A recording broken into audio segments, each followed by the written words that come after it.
Hello friends, आज की topic है अपनी वैल्यू कैसे बढ़ाएं। क्या करें जिससे लोग आपको वैल्यू दें। तो परेशान होने की ज़रूरत नहीं है। मैं यहाँ आपको कुछ ऐसी टिप्स बताऊंगी जिससे आप लोगों के बीच अपनी वैल्यू बढ़ा सकते हैं। इसके लिए मेरी वीडियो को लास्ट तक ज़रूर देखें। तो चलिए लेट ना करते हुए वीडियो को स्टार्ट करते हैं। नंबर 1, खुद की वैल्यू करें।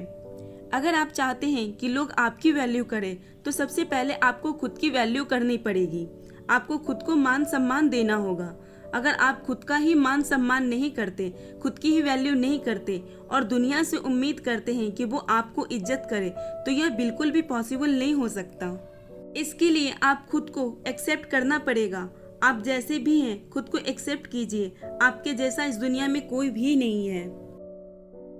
दुनिया में भगवान ने आपको यूनिक बनाया है। आप खुद को एक्सेप्ट कीजिए और कभी भी खुद को दूसरों के साथ कंपेयर मत कीजिए। खास करके कभी भी अपनी वीकनेस को दूसरों के स्ट्रेंथ के साथ कंपेयर मत कीजिए। दुनिया में हर किसी की स्ट्रेंथ भी है और वीकनेस भी है। जिसको आप स्ट्रेंथ मजबूत मानते हैं तो उसकी वीकनेस भी होती है। लेकिन हम क्या करते हैं, अपनी कमजोरी को उस व्यक्ति के साथ तुलना करते हैं जिसमें वो व्यक्ति बहुत मजबूत है, ताकतवर है और खुद को डाउन फील करते हैं। जब हम खुद को वैल्यू नहीं करते तो हमें लगता है कि हम रिस्पेक्टेबल नहीं हैं और हमें मान सम्मान नहीं मिलना चाहिए। फ्रेंड्स, मैं यहाँ कहना चाहती हूँ कि जो खुद डाउन फील करेगा उसको दुनिया कभी मान सम्मान नहीं करेगी। इसलिए आप पहले खुद को वैल्यू कीजिए। यदि आपको अभी भी अच्छे से समझ में नहीं आया तो मैं आपको एक एग्जाम्पल से समझाती हूँ जिससे आपको अच्छे से समझ में आ जाएगा। हाथी की कमजोरी है, हाथी कभी उड़ नहीं सकता, लेकिन हाथी की ताकत है उसका वजन। बड़ी से बड़ी दीवार गिरा देगा, बड़ी से बड़े पेड़ को उखाड़ के फेंक देगा और भी बहुत कुछ कर सकता है। इसलिए हाथी को कभी अफसोस नहीं होता कि वो उड़ नहीं सकता। वो ताकत पर फोकस करता है, वो कभी भी अपनी कमजोरी पर फोकस नहीं करता। नंबर 2, खुद को माफ करना सीखिए। यदि आपसे कोई गलती हो गई हो तो खुद को माफ करना सीखिए। हर एक इंसान ने अपनी लाइफ में गलतियां की है। अगर आपसे कोई गलती हुई है तो इसका मतलब यह नहीं है कि आप वैल्यूएबल नहीं हैं। खुद की गलतियों को माफ कीजिए और जिंदगी में आगे बढ़िए। अपनी गलतियों से सीखिए और सोचिए कि प्रेजेंट आपके सामने है। अभी आपको अपने लाइफ में बहुत कुछ करना है। आप अपनी गलतियों को भूलकर खुद को माफ कीजिए और अपने आप को सम्मान कीजिए। दुनिया आपको डेफिनेटली मान सम्मान देगी। तीसरा, लॉ ऑफ इनडायरेक्ट एफर्ट। अगर मैं चाहती हूँ कि मेरा मान सम्मान किया जाए, मेरी वैल्यू की जाए, मैं आपके पास आई हूँ और मैंने आपको कहा देखिए मेरे अंदर इतनी सी क्वालिटी है, मैं एक महान व्यक्ति हूँ, आप मेरी वैल्यू कीजिए, मुझे मान सम्मान दीजिए, तो आप मुझे बेवकूफ़ मानेंगे।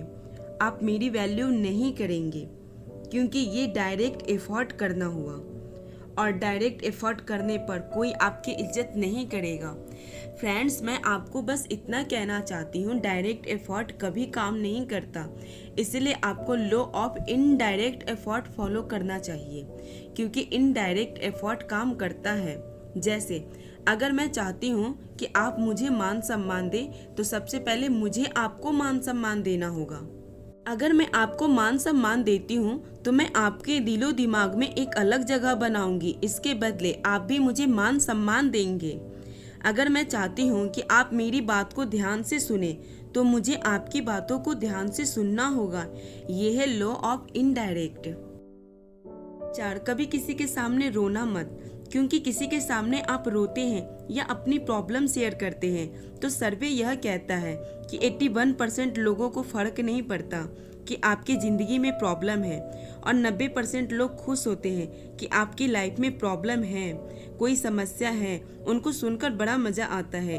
ये उनके चेहरे पर दिखता नहीं, मगर यही सबसे बड़ी दिक्कत है। आपसे मिलने के बाद वह 4 लोगों से जाकर मिलेंगे और कहेंगे देखिए कितना दुख है। 5, तीसरे व्यक्ति के बारे में बुरा ना बोले। जब भी आप किसी एक व्यक्ति से मिलते हैं तो किसी तीसरे व्यक्ति की बुराई ना करें। अगर आप एक से मिलते हैं और किसी तीसरे या चौथे के बारे में बुराई करते हैं तो अगला आदमी यही सोचेगा कि जब आप किसी और से मिलेंगे और वह आपके सामने नहीं होगा तो आप उसके बारे में भी बुरा बात करेंगे।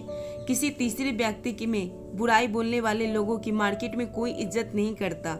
अगर आप चाहते हैं कि लोग आपकी वैल्यू करें, दुनिया आपको मान सम्मान दे, तो आपको एक रेपुटेशन बिल्ड करनी होगी। 6. दिल से धन्यवाद करें। अगर किसी ने आपके लिए अच्छा किया तो उसे दिल से धन्यवाद दीजिए, थैंक यू कहिए। कई लोग से ये गलती हो जाती है कि वो दिल से धन्यवाद नहीं कहते, वो बस कहने के लिए थैंक यू कहते हैं। हम कई बार किसी को थैंक्स कहते हैं, उस टाइम हमारी नज़र कहीं और होती है।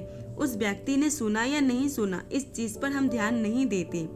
आप खुद सोचिए, आप कितनी बार भी किसी को थैंक्स कहते होंगे। चाहे वो कुरियर वाला हो, आपके घर पर कुरियर देने आया हो, या फिर कोई पिज्ज़ा डिलीवरी वाला हो, या किसी ने आपकी मदद की, या किसी ने आपको रास्ता दिखाया।